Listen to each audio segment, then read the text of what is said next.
김용혁 공동회장님은 현재 연세대학교 원주의과대학 소아청소년과 임상 부교수로 재직 중입니다. 대곡초, 대명중, 경기고를 졸업하였으며 현재 백십동 소유 및 거주 중입니다. 예, 김용혁 공동회장님을 큰 박수로 맞아주시기 바랍니다.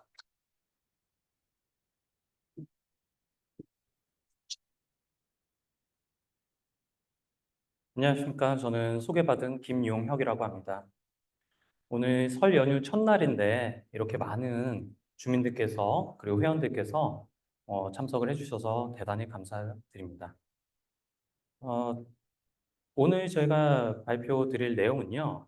지금 현재 대치미도 아파트 같은 경우에는 정비구역 지정이 초읽기에 들어갔습니다. 이렇게 초읽기에 들어간 이 상황에서 주민들이 가장 관심을 갖고 계신 몇 가지 주제들에 대해서 살펴볼 것이고요. 정비구역 지정이 된 이후 하반기 지정고지 이후의 재건축 절차에 대해서 쉽게 좀 안내를 드리려고 합니다. 현재 대치미도 재건축은 어떻게 진행이 되고 있을까요? 작년 11월 11일부터 12월 11일까지 정비계획안 공람, 재공람 절차가 있었고요. 주민들 의견을 수렴을 했습니다. 현재는 강남구청에서 서울시로 정비계획안이 결정 요청을 하도록 넘어간 상태고요. 다음 달 둘째 주나 셋째 주에 이제 도시계획위원회 심의에 올라갈 예정이라고 합니다. 거의 통과될 거라고 저희는 예상을 하고 있고요. 그렇게 됐을 경우에 실제 정비계획안이 결정이 되고 정비구역안이 고시가 되는 일정을 올해 4월에서 5월 달 정도로 예상을 하고 있습니다. 뒤에 많은 내용들을 발표드리기에 앞서서요. 저희 대치미도 아파트 같은 경우에는 1대1 재건축 방식의 재건축이 진행이 되고 있습니다. 일반적인 일반 재건축에서는요. 국민주택 규모 전용 85제곱미터 이하의 의무 건설 비율이 60% 이상이어야 합니다. 그런데 저희 대치미도 같은 경우에는 전체 평형이 84제곱미터 이상으로 되어 있죠. 그렇게 됐을 경우에 분양 면적이 기존 평형보다 작아질 수밖에 없는 그런 불합리한 상황에 놓이게 됩니다. 일반 재건축이라는 것을 따라가게 되면요. 이런 불합리한 상황을 타개하기 위해서 나온 제도가 1대1 재건축입니다. 그래서 1대1 재건축에서는 기존 주택의 전용 면적 기준으로 130%까지 늘리거나 줄일 수가 있고요. 다만 제약사항이 하나 있는데요. 일반 분양했을 경우에 조합원 물량 말고 일반 분양을 했을 경우에는 전용 면적 85제곱미터 이하 국민주택 규모만 허용을 하고 있습니다. 따라서 저희가 분양 면적을 결정을 할 때 상당히 신중하게 조합원들의 설문조사를 철저하게 면밀하게 해야 된다는 그런 주의할 점이 한 가지 있습니다. 작년 11월 달 재공람에서 가장 크게 주요하게 변경된 사항은 노인 요양시설 그리고 빗물저류소가 이제 저희 대치미도 아파트 재건축 기부 체납 시설로 들어간 것이고요. 그래서 작년 11월부터 12월까지 한 달 동안 주민 의견을 청취를 했습니다. 바뀐 거는 사실 이 두 가지가 주된 바뀐 내용들이었었는데 실제로 의견 접수된 것들을 저희가 살펴보니까 이런 기부 체납 시설, 노인 요양 시설이나 빗물 처리소에 대한 의견 제시는 극소수에 불과했고요. 가장 많이 접수됐던 내용들은 주로 34평의 공정한 평형 배분, 평형의 재배분을 요구하는 그런 민원, 그리고 양재천변 동해의 조망권 확보에 대한 민원들이 주된 의견으로 들어온 것들이었습니다. 그래서 가장 많은 의견이 접수된 두 가지에 대해서 조금 더 자세하게 살펴보겠습니다. 34평 소유주님들께서는요, 지금 현재 정비계획 재공람안에 평형 배정에 대한 문제를 제기하셨습니다. 지금 현재 저희 대치미도 아파트는 어떻게 평형 배정이 되어 있냐면은 기존의 주거 전용 면적을 그대로 가져와서 평형 배분이 조합원들 세대의 평형 배분이 된 상태입니다. 그런데 아시다시피 34평 같은 경우에는 다른 평형들이랑 다르게 복도식이기 때문에 공용 면적의 비율이 상당히 높습니다. 그래서 대지권 비율이 좀 높은데요. 근데 그런 것들을 고려하지 않고 기존의 주거 전용 면적을 기준으로 배분한 것에 대한 불공정함을 지적을 해주셨고요. 이게 왜 불공정한지에 대해서 다음과 같은 4가지 의문점들을 하나하나 짚어보면서 설명을 좀 드리겠습니다. 첫 번째로는 그렇다면 대지권을 반영해서 왜 대지 지분으로 평형을 배치하지 않았나 하는 점이고요. 두 번째로는 왜 34평만 분양 평형이 많이 늘지 않았느냐. 세 번째는 감정평가의 기본 원칙에 대해서 알아볼 것이고요. 네 번째로는 34평 주민들에게 공정한 전용 면적을 97제곱미터로 배정했을 때 예상되는 분양 면적과 추가 분담금에 대해서 알아볼 겁니다. 저희가 미제주 내에 왜 주거 전용 면적을 기준으로 평형을 배치했는지에 대해서 문의를 했더니 앞에서 말씀드렸던 대치미도는 1대1 재건축으로 지금 진행이 되고 있기 때문에 그렇게 배정을 했다는 답을 받았습니다. 그런데 법령 어디에서도 1대1 재건축이라 하더라도 주거 전용 면적을 기준으로 배정해야 된다는 그런 법령은 없습니다. 물론 앞서 말씀드렸듯이 만약에 주거 전용 면적을 증가했을 경우에 130% 범위 이내에서 증가를 하게 되어 있지만 평형 배분 자체를 주거 전용 면적으로 배분해야 된다는 그런 원칙은 전혀 없고요. 주거 전용 면적의 대원칙은 도정법 제76조 제1항 1호에 나와 있습니다.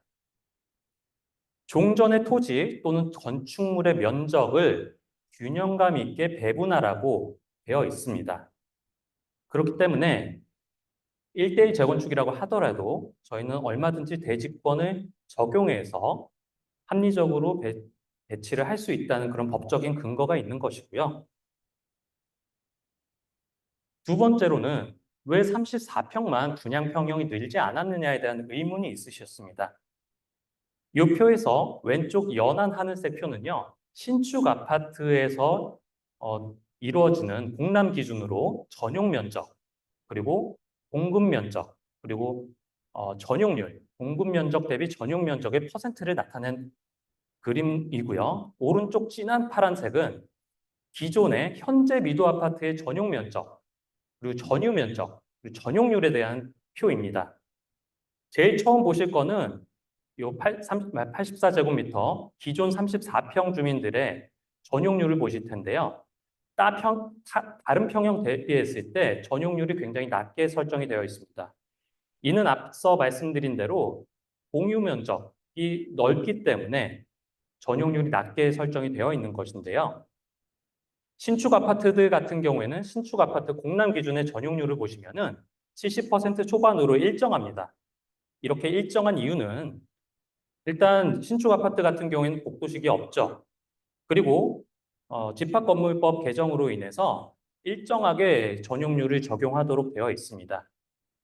그런데요, 이 전용률이라고 하는 거는 낮으면 낮을수록 공급 면적, 즉 분양 평형이 넓게 설정이 될 수밖에 없습니다. 그런데 34평 같은 경우 기존의 전용률이 그렇게 높지가 않아요. 74%로. 그러다 보니까 70%로 낮아졌다고 했을 때 기존의 34평의 공급 면적이 1평밖에 늘어나지 않는 거고요. 요 전용률을 적용했을 때. 그에 반해서 다른 평형들 같은 경우에는 대략 전용률이 84%에서 86% 사이인데 거진 71%까지 한 15% 정도 감소를 하거든요. 전용률이 많이 감소한 만큼 분양 평형이 많이 늘어나게 되는 겁니다. 그래서 41평 같은 경우에 48평으로 7평이 늘어나게 되고요. 44평 같은 경우에 53평으로 9평, 57평 같은 경우에는 11평이 늘어나고 66평 같은 경우에 14평이 늘어납니다. 그렇기 때문에 34평 주민들 입장에서는 34평만 분양 면적이 1평밖에 늘어나지 않는다는 것에 대해서 문제 제기를 하실 수밖에 없고 이거의 근본적인 원인은 대지 지분 대비했을 때 전용 면적을 낮게 평가받았기 때문입니다. 그래서 34평 주민들이 주장하시는 것들은 대지 지분을 반영을 해서 주거 전용 면적을 97제곱미터로 배정을 해달라는 것이고요.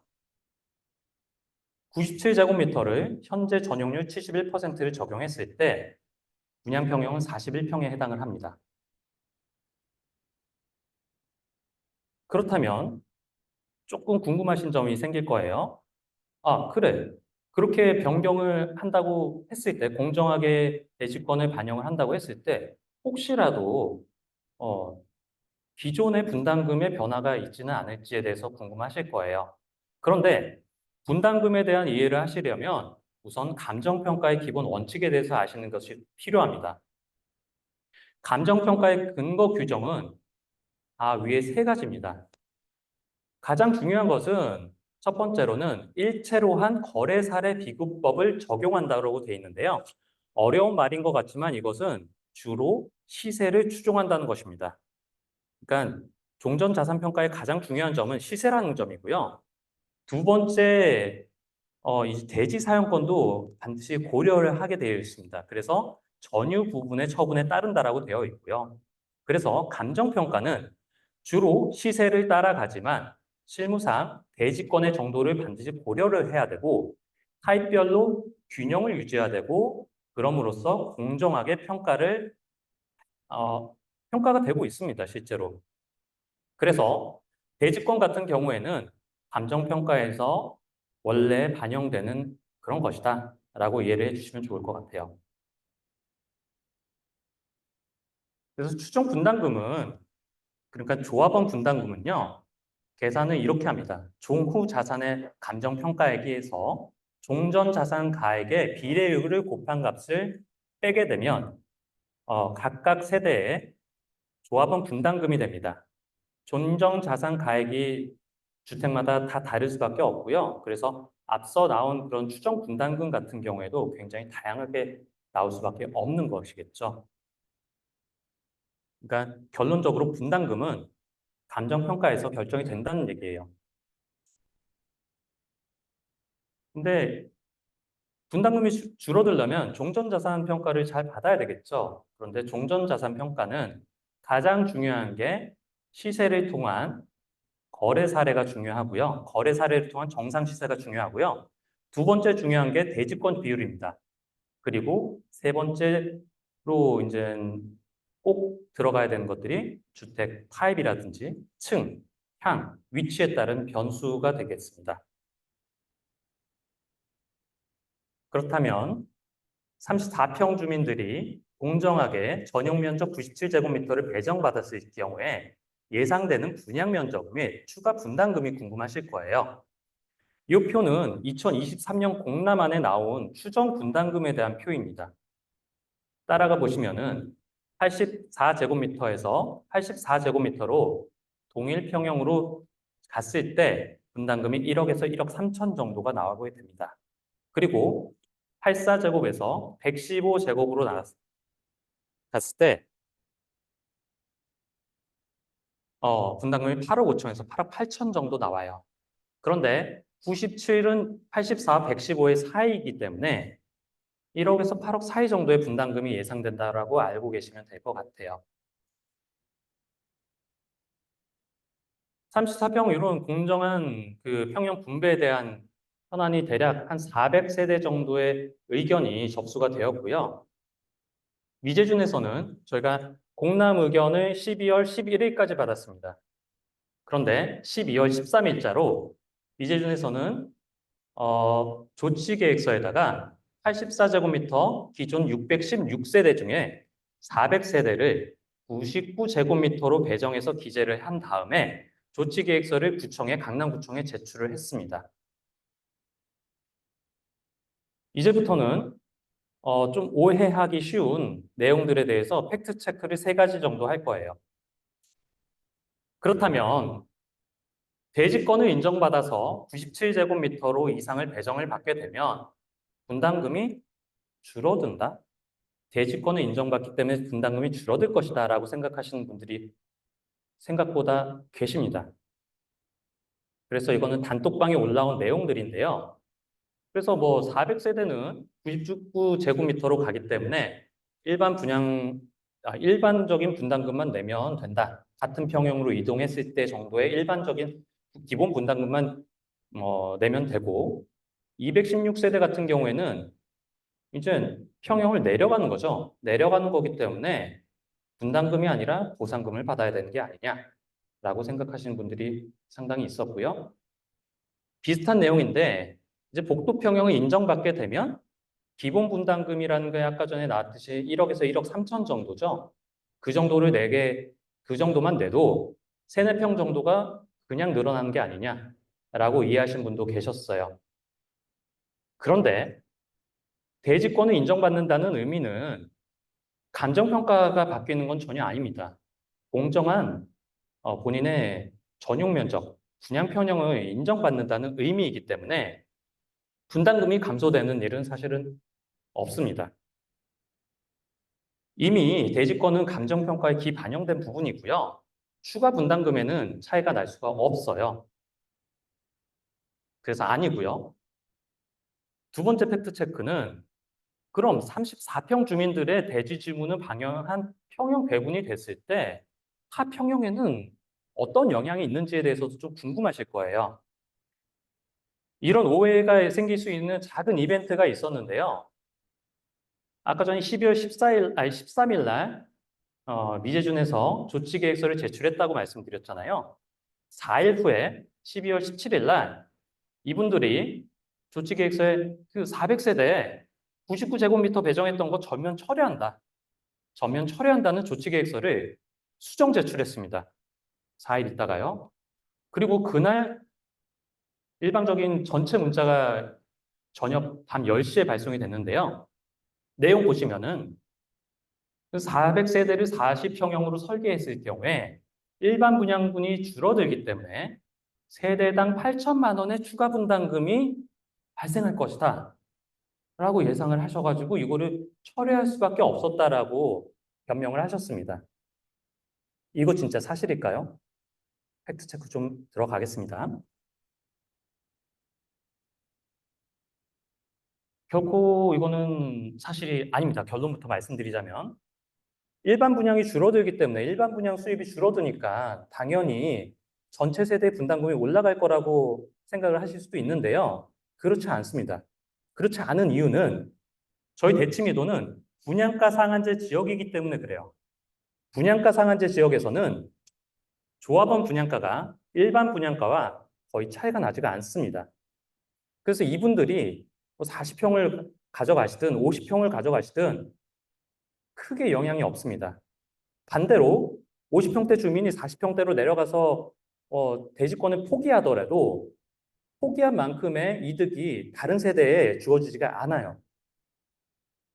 그리고 41평이 새롭게 신설이 되게 되면 선택권이 다양화되는 거기 때문에 이 부분은 전체 세대 주민들한테 굉장히 이득이 되는 부분이 됩니다.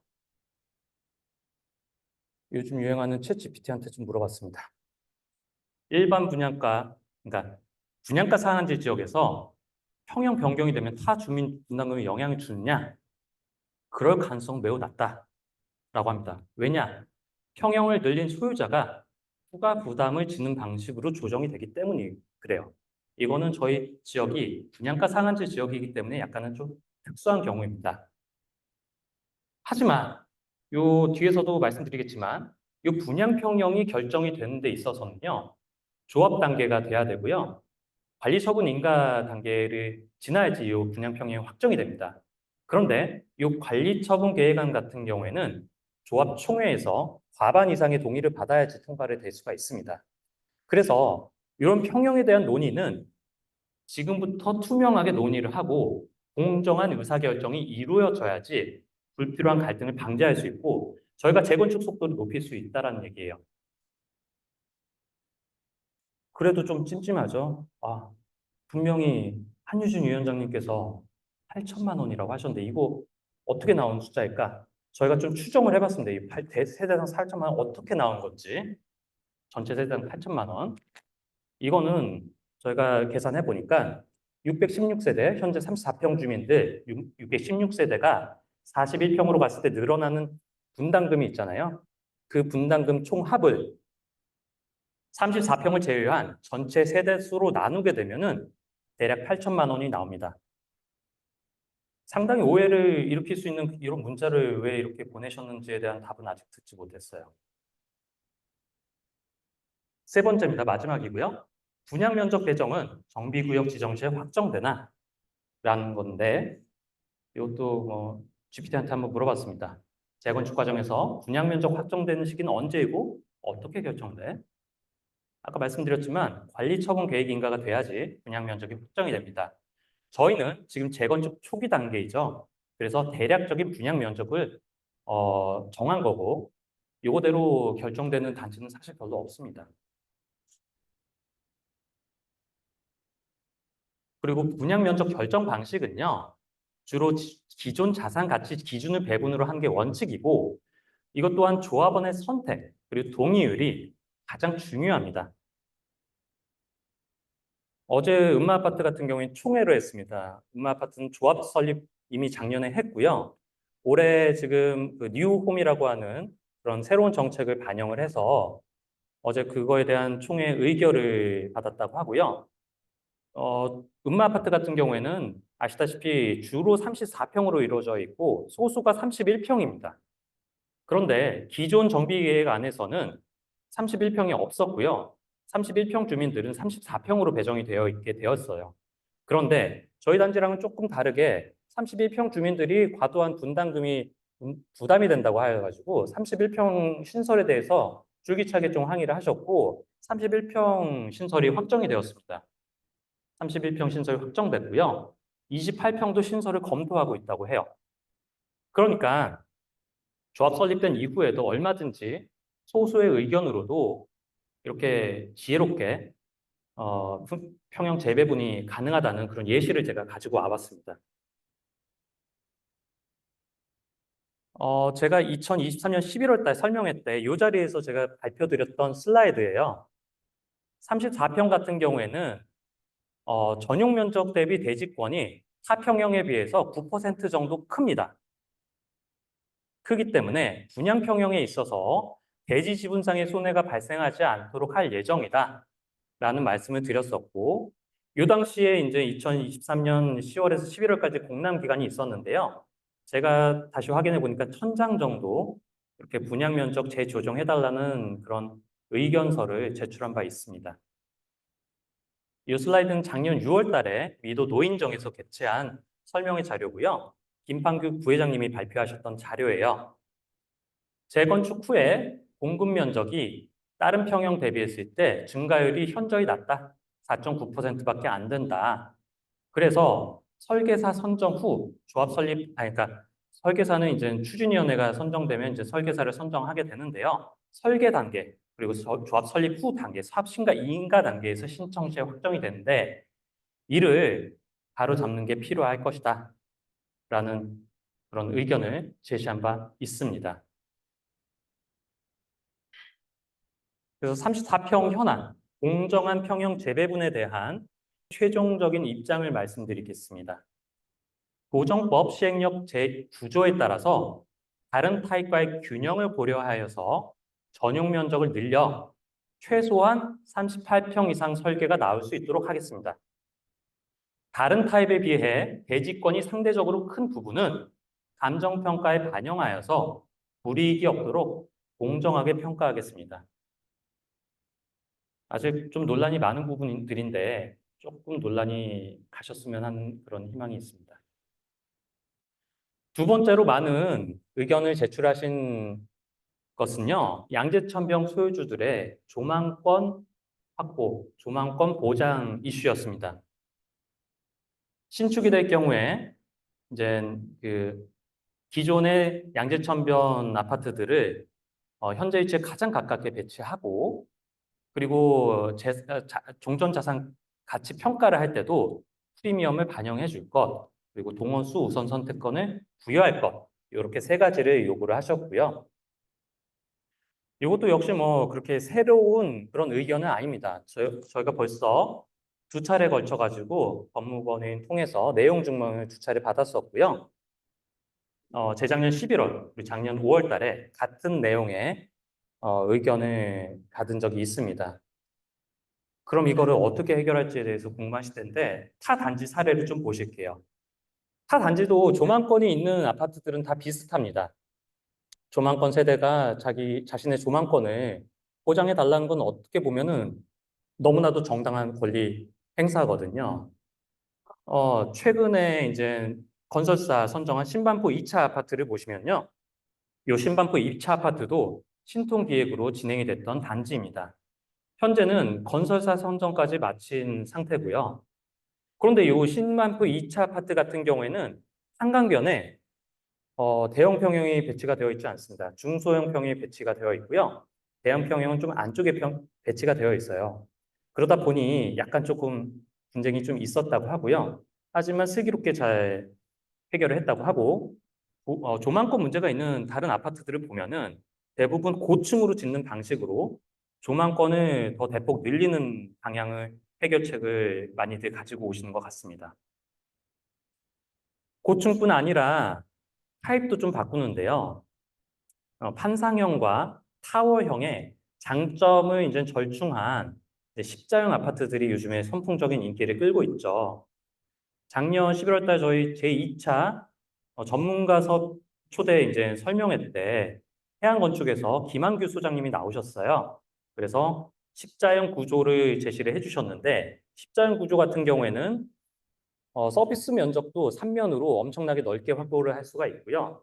통풍에 있어서도 상당히 기존의 타워형에 비해서 유리합니다. 또한 조망권에 있어서도 비스듬하게 배치가 되기 때문에 조망권 문제를 해결하는 데 있어서도 상당히 큰 도움이 될 수 있겠다라고 저희는 생각을 합니다. 이렇게 불안감이 생겼던 이유는요, 사실 기존 공람안에 있는 배치도의 문제가 있었습니다. 기존 공람안 배치도를 보시면요, 이 빨간색 네모가 제일 큰 평형입니다. 현재 111동, 207동인데요. 양재천변에 붙어 있지가 않습니다. 그 양재천변 가장 붙어 있는 동이 따로 있고요. 약간 떨어져 있거든요. 이런 이런 배치도가 있었기 때문에 근본적으로 좀 불안감이 있었던 거고, 저희는 재작년부터 이런 양재천변 아파트 동 같은 경우에는 양재천변으로 배치해서 양재천 프리미엄을 인정하는 방향으로 정비 계획을 변경하겠다, 설계 배치를 하겠다라고 말씀드린 적이 있습니다. 또한 종전 자산 평가에 대해서도 조금 불안감들이 있으신 것 같아요. 그런데 지금 현재 감정 평가 같은 경우에는 가 감정 평가에 불과하고요. 저희가 추진위가 되게 되면 곧바로 감정 평가를 새로 받아야 됩니다. 감정 평가는 두세 차례 더 받아야 되고요.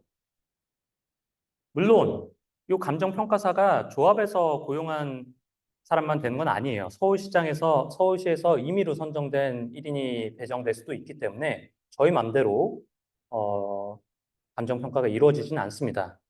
하지만 도정법에 따라서 감정평가를 공정하게 실시해서 모든 소유주에게 유불리가 없도록 할 예정이라는 것을 제가 이 자리에서 발표드린 적이 있고요.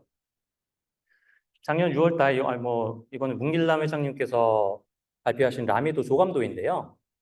동수를 최소화하고 층수를 높이는 방향으로 하게 되면 굉장히 쾌적한 단지가 되고 조망권 확보에 있어서도 유리하겠다라는 겁니다. 그래서 미적의 최종적인 의견을 말씀드리겠습니다. 첫째, 양재천 조망권 세대의 현재 위치를 설계 시에 유지할 수 있도록 하겠습니다. 도정법에 따라서 정밀 감정 평가를 재실시하고 대지권과 조망권 프리미엄을 반영하여서 불리함 없이 공정한 자산 평가를 받아볼 수 있도록 하겠습니다. 이 두 가지 이슈, 34평 112동 이슈와 다른 기타 제공란 의견은 크게 두 가지 정도가 있었고요. 극동교회를 이제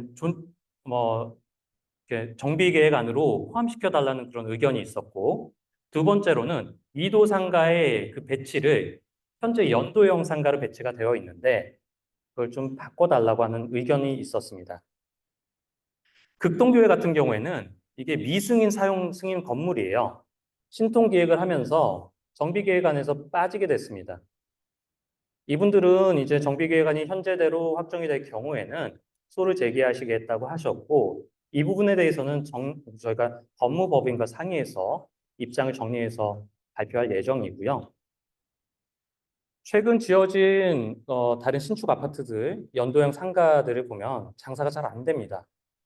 상가가 활성화되는 것도 사실 굉장히 중요하죠. 조합원들 입장에서는 굉장히 중요한 문제이기 때문에 이 부분에 대해서는 앞으로 얼마든지 정비계획 변경, 설계 변경이 있을 수 있겠다는 생각을 했고요.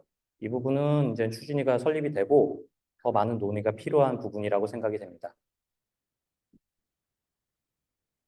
그래서 이제부터는 향후 계획, 향후 일정에 대해서 말씀드리겠습니다. 저희는 지금 도계위 상정 요청이 된 이 상태고요. 이제 2월 달에 도계위 상정이 되게 되면 조치계획서 협의하고 계획 고시가 정비구역 계획 고시는 올해 4월경으로 예상을 하시면 됩니다. 4월에서 5월경으로 예상을 하시면 돼요. 그리고 정비구역 계획 고시가 되고 나서 추진위 승인까지는 총 5개월 정도가 시간이 걸리는데요. 이제 정비구역 지정 고시가 되게 되면 당장 저희가 해야 되는 관문은 공공지원 용역 수획, 공공지원 용역을 받을 건지 말 것인지에 대한 동의서를 진구를 해야 됩니다. 그리고 추진위로 갈 것인지 조합 직접 설립 제도로 갈 것인지에 대한 동의서도 선택을 해야 되는 그런 단계가 찾아오게 되고요. 그래서 공공지원을 제 생각엔 거의 받을 거라고 생각을 하는데 공공지원을 받게 되면 이제 성관위 업무에 대해서 구청에서 입찰을 통해서 정비업체가 들어옵니다. 그래서 추진위 용역을 통해서 명부를 확정하고 선거를 하고 추진위원 선임하고 하는 데 있어서 총 5개월 정도 기간이 필요하다는 얘기예요. 공공지원 제도는요, 구청장이 공공지원자고요. 조합이 시행하는 사업을 공공에서 서포트해주는 사업입니다. 그래서 보통 이제 선거 관리 비용, 위탁 비용 등의 지원을 받게 되고요. 그거 말고도 이제 조합 직접 설립을 위한 구청장의 용역 같은 것들을 서포트를 받을 수가 있게 됩니다. 저희는 이제 최근 진행하고 있는 재건축 단지 같은 경우 이런 동의서를 처음에 시작할 때 정비구역 입안 동의서를 받을 때 같이 봤는데 저희는 이런 과정이 없었기 때문에 정비구역 지정 고시가 되면 이걸 따로 받아야 되는 그런 과정이 있고요.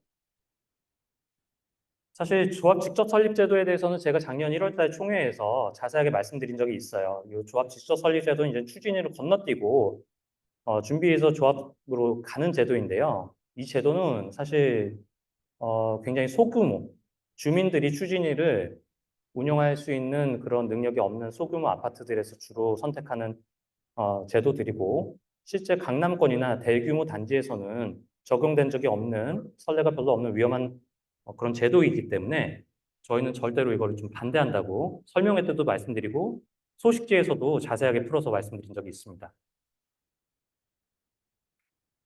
그래서 이런 참고로 물론 뭐 반대 의견이 25% 이상 제출 시에는 공공지원 대상에서 제외가 되는데 이럴 가능성 매우 낮다고 저희가 예상을 하고 있고요. 추가적으로 추진위가 승인되는 데 있어서는 전체 주민의 50%가 찬성이 있어야 되고 조합 지적 설립 제도 같은 경우는 75%의 찬성이 필요합니다. 그래서 별 이변이 없는 한 저희는 추진위를 구성하고 추진위 승인 과정인 이 기간 동안만 공공지원의 적용을 받게 될 거라고 예상을 하고 있습니다. 그래서 저희는 이 동의서 진구를 좀 이제 고시가 되면 서두를 것이고요. 또 특정 시점이 되면 미제업에서도 미제업 소속의 용역업체를 따로 고용할 생각입니다. 그래서 그 용역업체를 통해서 저희도 주민 설명회나 합동 설명회 등을 서포트를 받아야 돼요. 아까 전에 재무를 맡고 계신 최관진 위원님께서 설명하셨지만 1분기 중에 대규모 기부 릴레이 행사를 또 진행을 하려고 합니다. 그래서 다시 말씀드리자면 올 상반기에 정비구역 지정 고시가 되고요. 하반기에는 예비 추진위원장 감사 선거가 있게 됩니다. 이제 거의 다 왔습니다. 미제업의 약속입니다. 저희는 신통기획, 신속통합기획 진행을 통한 추진위 설립에 찬성합니다. 저희가 신통기에 정비계획안 마음에 들지 않는 부분들이 분명히 많이 있습니다.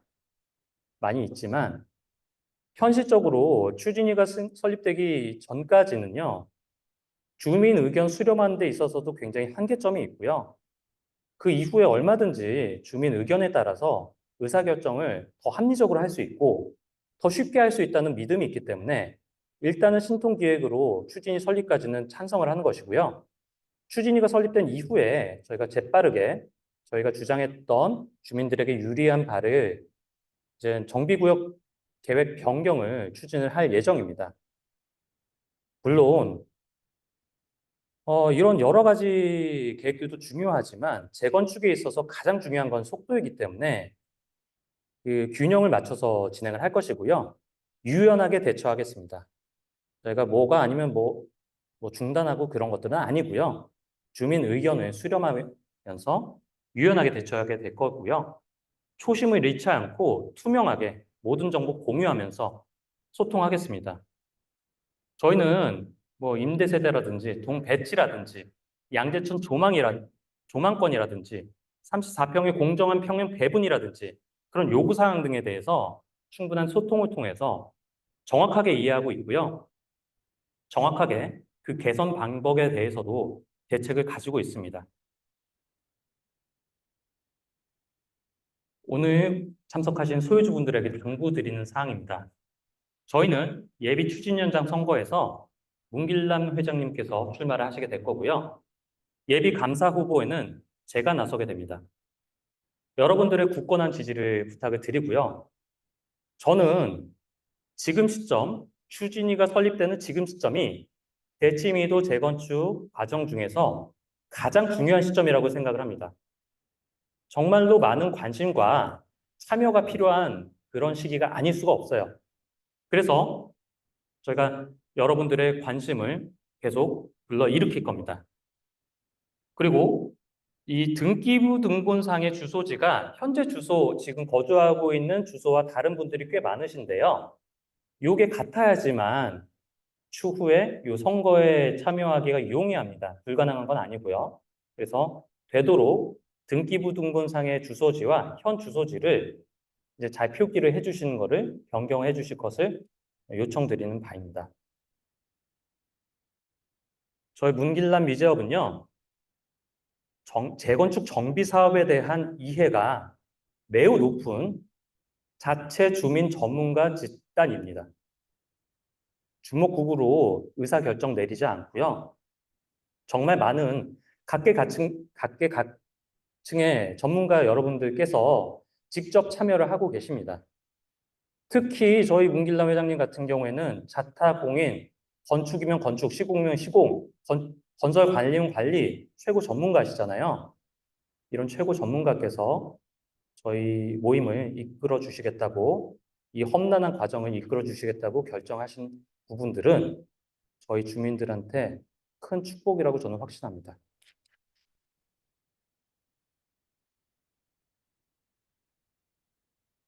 제가 미제업 설립한 지 벌써 2년 가까이, 2년이 거의 저는 뭐 직접 단톡방 활동한 지는 2년이 넘었는데요. 고마우신 분들이 많이 있습니다. 특히 요 66분의 팀미도 분들에게는요, 한 분 한 분 정말로 마음속 깊이 감사함을 느끼고 있고요. 이분들의 열정과 희생, 봉사가 없었으면 이런 자리 결코 마련할 수 없었을 것입니다. 앞으로도 잘 부탁드리고요. 오늘 이 자리를 통해서 정말 고개 숙여서 감사 인사드리고 싶습니다. 저희 대치미도 재건축은요, 정말 잘 될 거라고 저는 확신합니다. 정말 많은 여러분들이 열정과 희생, 봉사를 해주고 계시기 때문에 저는 그렇게 믿을 수밖에 없고요. 재건축에서 가장 중요한 것들은 조합원 여러분들의 협력, 그리고 믿음입니다. 서로 주민들끼리 믿고 협력을 하게 되면요, 이 혼탁한 재건축 문화를 저희가 많이 바꿔놓을 수가 있어요. 저희 지금까지 했던 대로 투명하고 공정하게 노력하는 거 지켜봐 주시고요. 앞으로 제 팀이 또 재건축 과정 많은 기대 부탁드립니다. 제 발표 여기까지입니다. 감사합니다.